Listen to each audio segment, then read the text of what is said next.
আমাদের রাজ্য সরকার বিশেষ উদ্যোগে আমাদের মুখ্যমন্ত্রী প্রফেসর ডক্টর মানিক সাহার নেতৃত্বে সরকার সিদ্ধান্ত নিয়েছে প্রতিটি স্টুডেন্টকে বাইসাইকেল দেওয়া হবে, যাতে পড়াশোনা করার ক্ষেত্রে সুবিধা যাতায়াত বিদ্যালয়ে। আগে সাধারণত একটা অংশের লোকেদের হচ্ছে সাধারণত মহিলা মেয়েদের এসসি কমিউনিটি বা বিপিএল যারা, এখন কিন্তু এটা না একটা সাধারণ প্রত্যেকটি স্টুডেন্টকে পাচ্ছে। তো আজকে আগরতলা পৌর নিগমের 17 নম্বর ওয়ার্ডের মাধ্যমে 25টি বাইসাইকেল এই এলাকার বসবাসকারী যারা স্টুডেন্ট আছে তাদেরকে দেওয়া হচ্ছে। মূলত রাজ্য সরকারের শিক্ষা দপ্তরের উদ্যোগে গ্রহণ করা হচ্ছে। আমি রাজ্যের মাননীয় মুখ্যমন্ত্রী এবং শিক্ষামন্ত্রীকে অভিনন্দন জানাই।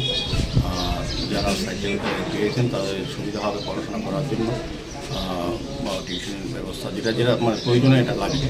সেই করে সরকার বিভিন্নভাবে আমাদের রাজ্যের যেমন পরিকাঠামোগত শিক্ষা ব্যবস্থা উন্নয়ন হয়েছে এবং আমি বলবো যে এখন গুণগত মান উন্নত হয়েছে। সার্বিকভাবে বিদেশি প্রকল্প প্রচুর ইংলিশ মিডিয়াম স্কুল তৈরি হয়েছে। সার্বিকভাবে আমাদের রাজ্য সরকার প্রতিটি স্টুডেন্টের জন্য যা যা করণীয় শিক্ষা ব্যবস্থা সেইভাবেই করছেন। এটাও একটা বিশেষ উদ্যোগ।